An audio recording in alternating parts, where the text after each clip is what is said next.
Thank you, Nirmala, for that very kind introduction. And before we go on to the details of the book and the discussion, I would also like to take this opportunity to thank Mr. Rahul and Nilofer for inviting me to the Lit Fest. I must also say that they had invited me last year, but I was traveling abroad and could not come. But last year itself, they made me promise to come this year. So I've lived up to that promise. And in fact, I'd blocked October 26 as far as October 25 last year.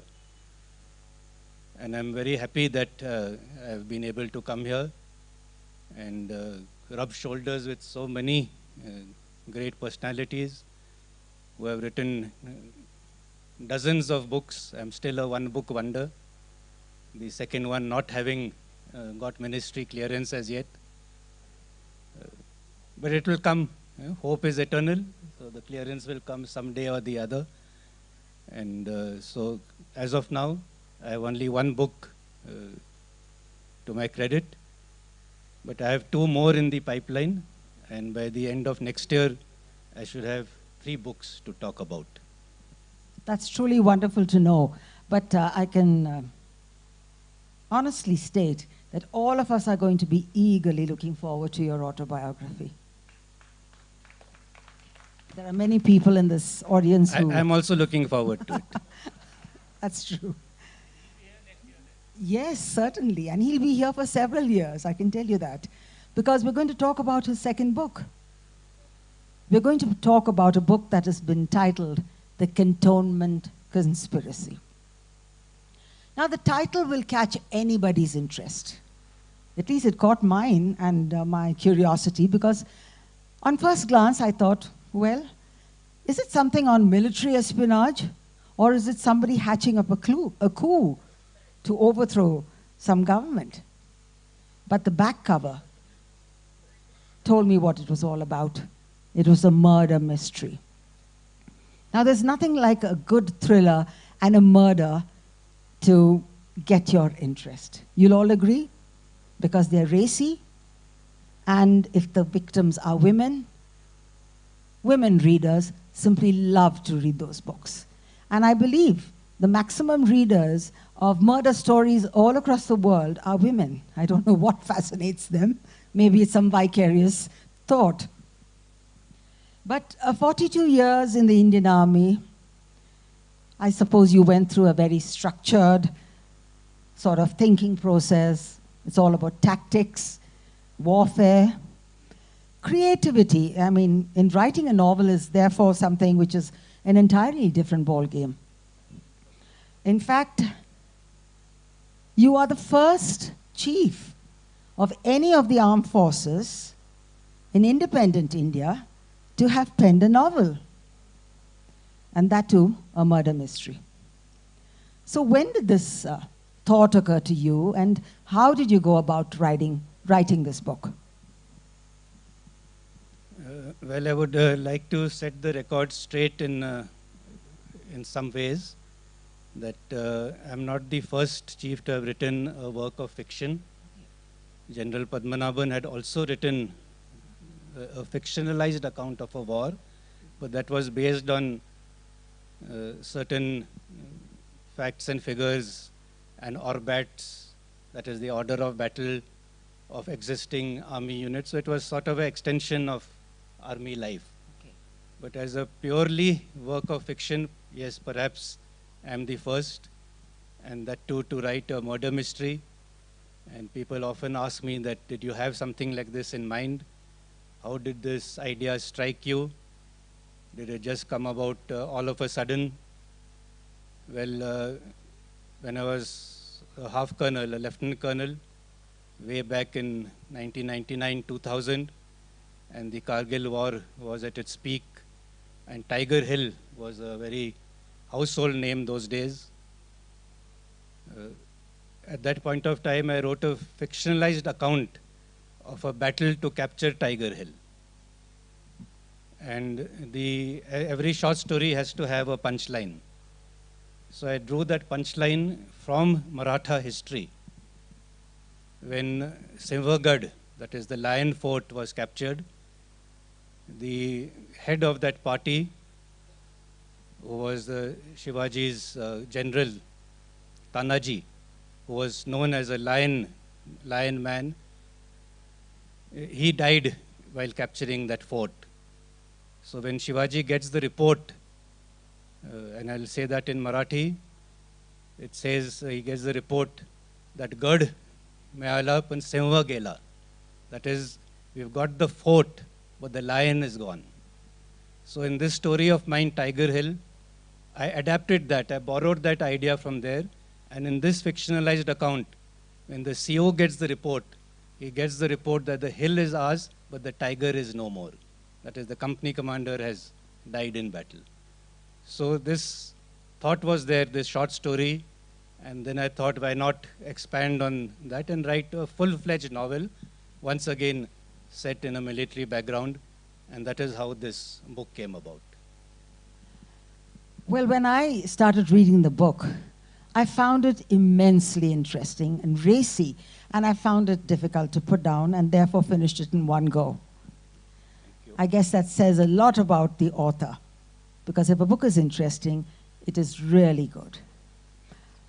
In this fictional presentation of yours, you've written about a delightful cantonment somewhere on the banks of the Ganges in Uttar Pradesh. There is something about the way you described it. I mean, it's so palpable. One can feel the environment. Was it something that came out of memory or from personal experience? Well, since it was a work of fiction, I took the liberty of inventing my own regiment, that is the Sikh Rifles. Since that regiment doesn't exist in the Indian Army, you have a Sikh regiment and you have a Sikh Light Infantry regiment, but no Sikh Rifles. So I invented the regiment and invented the regimental center. But of course, the regimental center is the Sikh Light Infantry Regimental Center at Fatehgarh. And since I've had 2 tenures there, I knew the area, of course, like the palm of my hand. And the cantonment in this book is modeled after Fatehgarh. I'm told that writing a murder mystery is not an easy task. An absolutely difficult task at one hand. And, you know, one shouldn't reveal what's going to happen in a mystery book. But in your prologue, you started it off in such an interesting way. Just 1 page, and it tells you all about the discovery of a mangled body of a young widow in a mango orchard. All that one can conclude is that she's been murdered by someone. Evidences allude to a leopard attack, but nothing is for sure. And then you go and include a red herring in between. That was a very charming twist to the whole thing. So how did you go about that to get the reader's interest? Well, you know, more difficult than writing a murder mystery is discussing a murder mystery. Because with other books, you can discuss that in chapter so-and-so you wrote about this event and what do you feel about. But you can't discuss a murder mystery because then you'll give away the whole plot. Exactly. So that's a very tricky part which the interlocutor has to really see how to ask questions, keep the interest alive, and yet not reveal anything. So that's because I so want everyone to read your book. Yes, so therefore I tried to put in just enough masala in that preface, in that prologue, to make the reader turn the pages to the next page and to start the book as a whole. That's nice to know. But how did you decide on the main protagonists of this book? I mean, and why did you make one a little stronger than the other? Incidentally, both the protagonists are young army officers, fresh out of the Indian Military Academy, just about on their way to joining their new assignments. It's all very futuristic because one of the protagonists is a young lady officer who's going to be joining, of all the things, an infantry unit. All those infantry officers over here in the crowd must be surprised. But yes, we're going to see women in the infantry soon. Yes, General? Yeah, so there are three aspects to that. Just before I retired, I had gone, as is customary, all the service chiefs go to the NDA to take the salute at the passing out parade. And after the parade, in the press interaction, one of the questions that I was asked is that when can we expect the first ex-NDA women officer to become the chief? So I did some quick maths. I'm not very good at maths in any way. And I said it will take some 40 odd years before this first batch reaches that stage.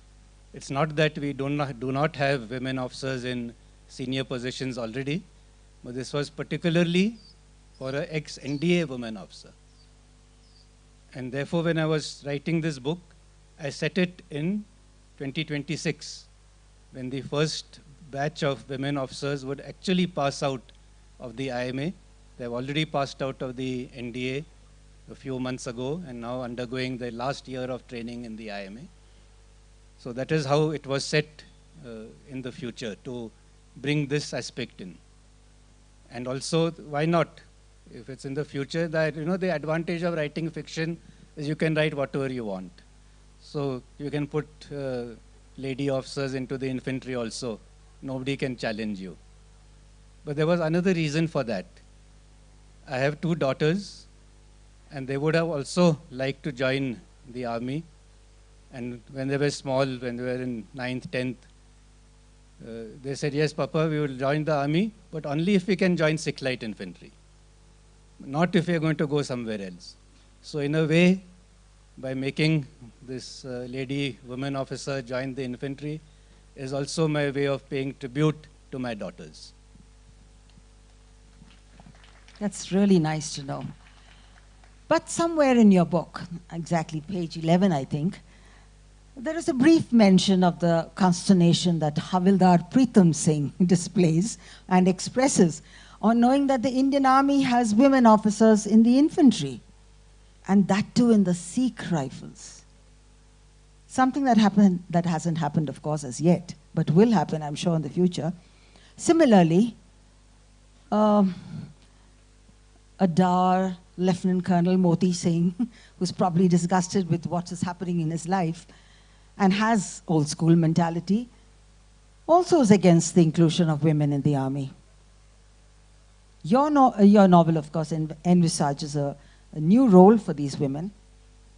And as the former chief, which oversaw this induction, did you foresee any kind of problem, or has the army decided to go in for large-scale gender sensitization towards having women in such roles?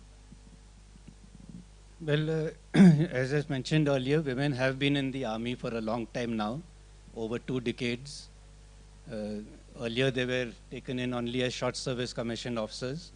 They are now being granted permanent commission.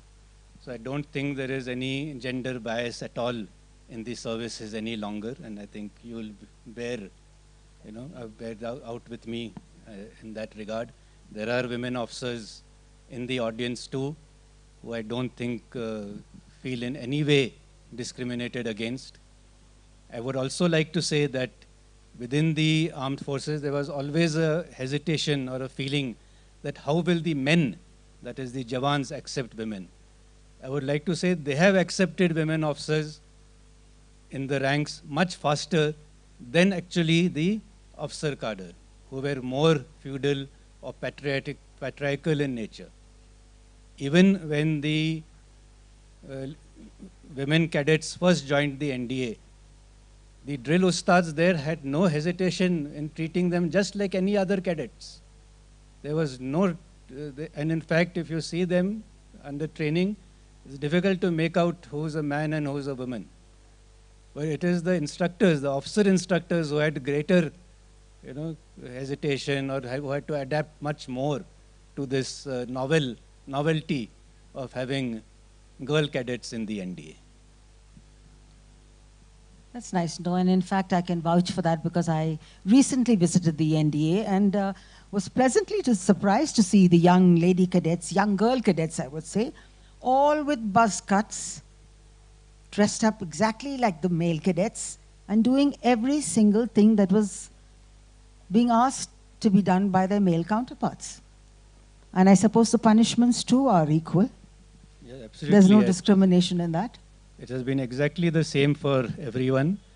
And in fact, recently you would have also read in the paper of new physical standards being introduced, which are also going to be gender neutral. Yes. So there will be no, the benefit given to the women officers in this regard.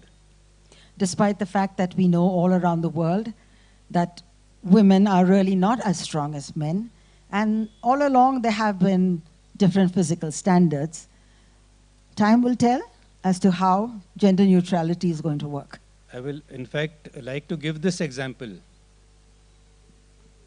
In the OTA, Chennai, where the short service officers, women officers go for training, the squads for the gentlemen and the women cadets were different.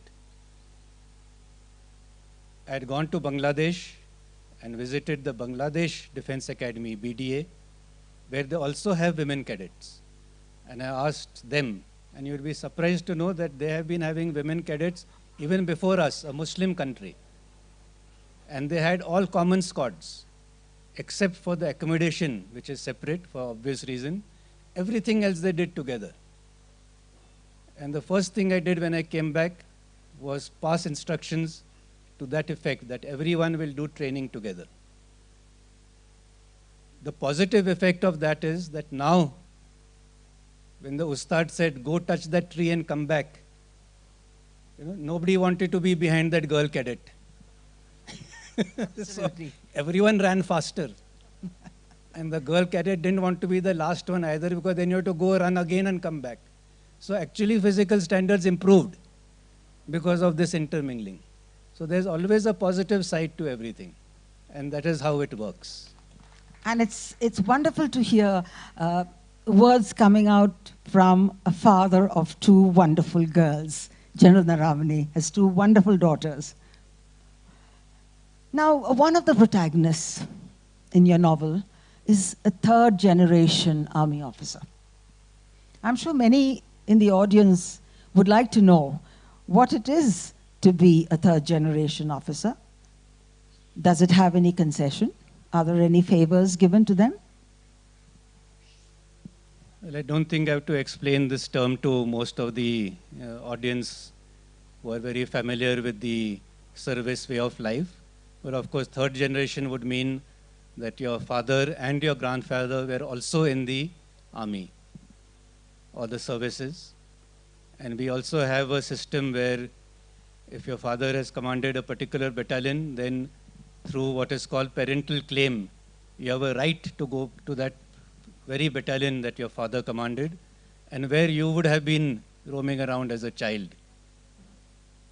So it comes with its advantages and disadvantages of being an army bat or a second or third generation, that you know the ropes, you probably know the officers who you're now serving with. You would have been calling them uncle, uncle till yesterday, and now you're saying yes sir, no sir to them. But of course you know them much better. The men that you are now commanding were probably would have babysat you as a child and taken you around the unit lines. They might even have helped you prepare for the NDA exam or the physical standard. So all those advantages are definitely there. But on the flip side, if you achieve something, there will always be some naysayers who will say, ye baap ke wajah se hua hai, and not give credit to your own effort. So these both sides, nuances are there. And this is what I've also tried to bring out in the book. When I was getting commissioned, I had relatives in the army. well known, who have retired in senior ranks. The only one thing my father told me is, you will not go to any of their regiments. You can go anywhere you want to. I don't have any problem with that. But you will not go to any one of their regiment. No matter what you become at your own steam. Let not nobody have this to say that you had a godfather and therefore you rose up the ranks. I think that was a very good advice that he gave. That's nice to know. Now, I love the trajectory your book took. It took us through a steady path, but it also told us the importance that every single item in your life is an important thing to observe and to cherish. For example, the role of the photographer in a mess party, the mementos in a mess cabinet, especially the reference to the tiger's claw, the after-action report in the case of a Jawan who dies, and how important the head butler is in the mess. Every person had its own place. How did you come up with this idea, and did you have to go back time and again every time you introduced a new character into your book? Well, yes, there is a little bit of method in the madness. It's not that you start off with it was a dark and stormy night and come to the end. You have to have a structure in place, a timeline, a chapter scheme. So I had made a timeline for myself, a horizontal line with the chapters laid out. On top of it, I wrote all the dramatis persona, the characters who have to be brought in. At the bottom of that, the various events and how they have to be. It looked something like a CPM diagram, if I can use that analogy.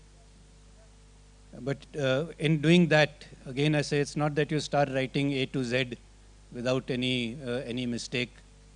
Sometimes you realize when you're way down the book that you're making a mention of something which you have not introduced earlier.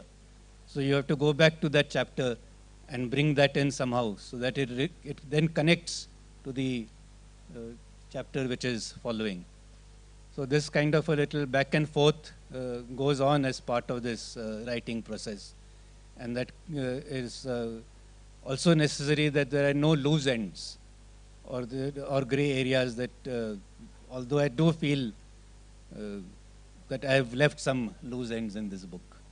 Well, I didn't think so, because, like a good, what should I say, the certificate for a good mystery book is that you should keep guessing as to who did the murder, who done it, till the very last chapter. And General Naravane, you kept me guessing right through the book. I just couldn't fathom out who was the perpetrator of the crime. How did you manage to do that? Because I had not decided myself who it's going to be. So, well, as I went writing, I said, okay, let's make this guy. So I put the clues which would be pointing towards him. But then I went to the next chapter, I said, ye baat ban nahi rahi. So then I decided on somebody else and put the clues for that guy. So I think all these red herrings and this not knowing who it is going to be myself till I was almost to the second last or third last chapter, I think in a way helped keep the mystery alive till the very end. That's wonderful to know. But another wonderful takeaway from your novel was, I got this feeling of a great sense of honor that the men in the military have. Would you like to tell us more about the sense of honor that people carry in the regiment? Well, one of the central themes of this book, apart from it being a murder mystery, is the moral dilemma that we face between honor and izzat of the regiment and justice, and doing the right thing. I do believe that, especially amongst the personnel from the defense background, my erstwhile colleagues and comrades in arms, if you introspect, all of you all would agree that at some point in your careers, in your service, you would have also faced this dilemma. Which is more important, regiment ki izzat? Should we brush this matter under the carpet? Should we keep quiet and gloss over it?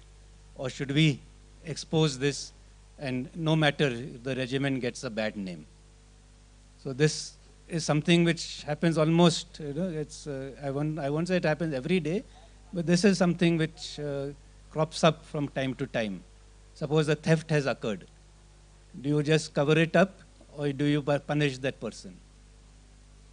Especially in the, when awards are being decided or the unit citations are being decided, there is a quantified system in which disciplinary records get you negative marks. So CEO is quite likely to think, let's not report this matter, faltu mein wo minus marks milenge. Let's do something and gloss over it. But is that the right thing to do? Or are you, by doing this, actually perpetuating a wrong culture in the organization? Or should you come clean? So it is this dilemma which is also a theme, a central theme running throughout the book. Yet another theme that runs through your book is this sense of fairness.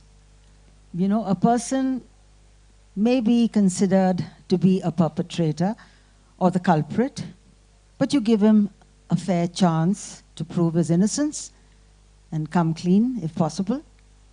I realized that you dwelled on that aspect too in the case of one of the protagonists. Yes, so although this is a work of fiction, through this medium I also wanted to project the way the services function and the army in particular. There is a feeling, especially in non-army circles, that we are a very rigid organization, that we are an organization which is not open to new ideas. In fact, all the new ideas come from the services. We had some very good panel discussions yesterday on life skills and how to tackle grief and setbacks. We do that so naturally in the army. And all these mantras which are bandied about outside, all of them had their origins in the armed forces, all these management mantras. So in a way, through this, by setting this book in a military framework, I was also trying to put across the way the army functions. And we are not a rigid hierarchical organization. The hierarchy is there for operational reasons, because in wartime, you can't start questioning orders. But that does not mean that in peacetime, we do not give everybody a fair chance, especially if you're being wrongly accused of a crime. So there is a large amount of democracy within the armed forces, which people do not really realize unless you're part of the system. We're really thankful to General Naravane for explaining it so well to all of us over here. A little bit of trivia. I noticed that you refer to something called a green rose in your novel. I've never seen a green rose in my life. I wonder how many in the audience have seen green roses. Do you know what they are and where do they come from? If you don't, there's someone who has seen one? There's a couple of them. Ah, okay. Good, good. Good, but I'll request the General to explain what a green rose is. And has he seen one? So I had gone to give a talk somewhere. And in the morning, I was walking around the garden, so the mali of that. It was an old colonial house, which had been converted to a guest house. And when I was going around, the mali told me about this. He took me to that rose garden, and he said, this is a very special plant. It is called a green rose. And he showed me. That somehow stuck in my mind. And I say this, that there are so many ideas which are there. They get implanted in your subconscious. And then when you're writing something, it just suddenly pops out. So I brought this green rose into the narrative. and it links events in the past to the events in the future, and it is one of the very key ingredients in this whole continuity of the mystery. The green rose also signifies change, continuity, affection, and such like Good luck and abundance good also, luck, I'm told. abundance qualities. So, as I said, it's very difficult to discuss mystery without giving away the details. So I'll leave it at that. I'm just leading all the audience onto General Naravane's book. Please do read it. It makes for such an exciting read. One last question before we throw it open to the audience. Can we see a series of Renuka Khatri books, like Miss Marple books in the near future? Renuka Khatri, incidentally, is one of the protagonists in General Naravane's book. Yes, well, I think you all will be happy to know that I've already signed on with Penguin for the sequel. So That's wonderful. That's really wonderful. Sequel, of course, is not a sequel in the sense of a murder mystery. It is a sequel with the two protagonists being the same, but solving another, having another adventure. It may be a murder. It could be somewhere else, but this will again be set in an army background, in a military environment. But this time I've shifted further east, and it is going to be set in the northeast of India. And just before coming here, I finished chapter 1. So I guess during the next Lit Fest, we'll get to see the new novel? Yes, definitely. By the end of next year. I have also signed up with Rupa for yet another book. And the manuscript of that has already been submitted. It is under editing. So as I said in the beginning, by the next year's end, I should have 3 books under my belt. So I wasn't wrong in saying that the general wields the pen as well as he did the sword, right? I'm sure there are quite a few questions for General Naravane.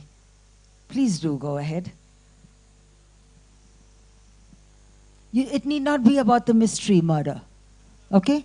It can be about other things too, something pertaining to his autobiography, the one that is yet to come out.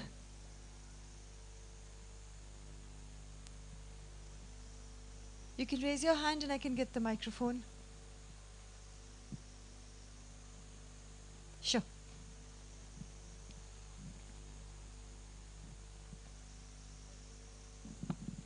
Hello, good evening, General. My name is Colonel Sangha. I just want to ask you why your first book was not cleared and published. Even I want to know that. No, surely you must be knowing something. No, it's up to as I said, my job was to write the book and give it to the publishers. It is for the publishers to get the permission from the MOD. They have given it to them, and it is still under review. It's been under review for more than a year now. The publishers and the MOD are in constant contact with each other. So it's not for me. It's beyond.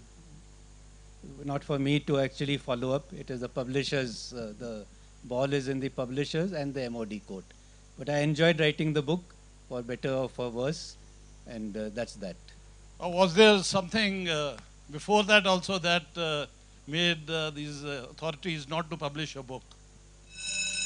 That, as I said, is for the MOD to give the clearance as and when they deem fit. Okay, thank you. That itself is a mystery, isn't it? So you'll have to wait for the answer. Any other questions? Anyone else? Yes, sure. Good evening, General. Very creative. Nice to see the suspense part of a journal.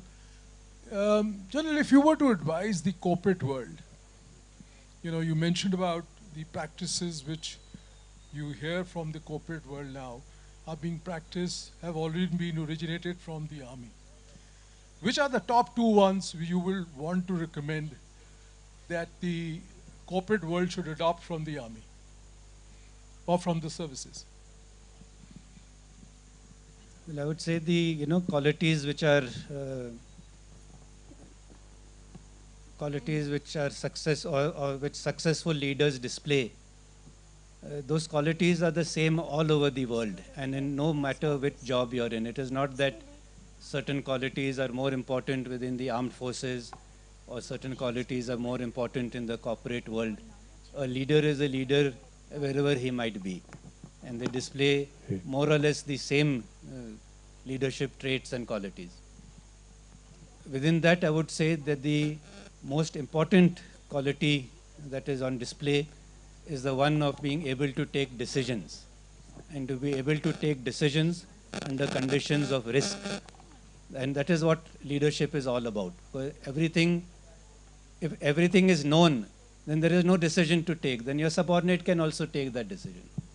It is because there are a lot of unknowns that people to come to you for a decision. And that is for you to take that jump.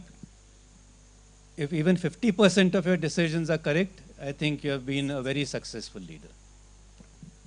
And the second, of course, is to have a very empathetic outlook. At the end of the day, when you leave the organization or retire, people should not see you going with a feeling of relief. They should see you going with a feeling of regret, that why is this guy going? If you have been able to achieve that, you have actually made a mark. Wonderful words of advice.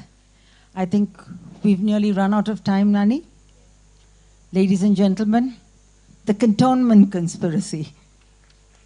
Do grab your copy and get it signed by the General. Thank you, everyone. Thank you all. Thank you so much, General Naravane and Rear Admiral Nirmala. Wonderful session, and thank you so much, sir. We also have the great honor of having amidst us Lieutenant General Anindya Sengupta, Param Vishishta Seva Medal, Uttam Yuddha Seva Medal, Ati Vishishta Seva Medal, Yuddha Seva Medal, the GOC in C of the Central Command. Can I request Nilofer and Rahul to please come here?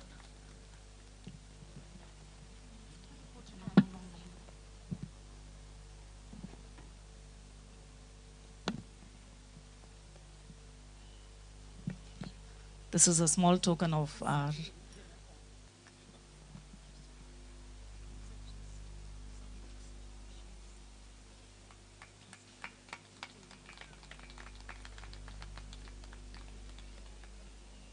I'm sure the 2 books inside there will keep you busy, sir.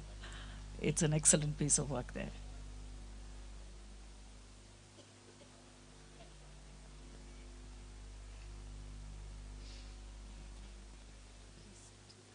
Photograph?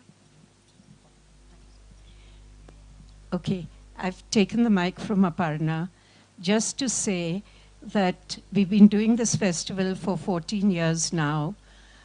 A lot of speakers promise us they will be back next year. When we contacted General Naravane this year, immediately he said yes. And I was surprised because I said he must be such a busy man. And he turned around and said, I made a promise to you last year. He made a promise without a date. And I have never come across anyone with so much integrity. So a huge hand for General Naravane. Thank you so much. He seems to have disappeared, but wherever you are, thank you so much. Yeah, he's gone for his book signing and the media bites. So we're ready for the next one after this super powered one that we've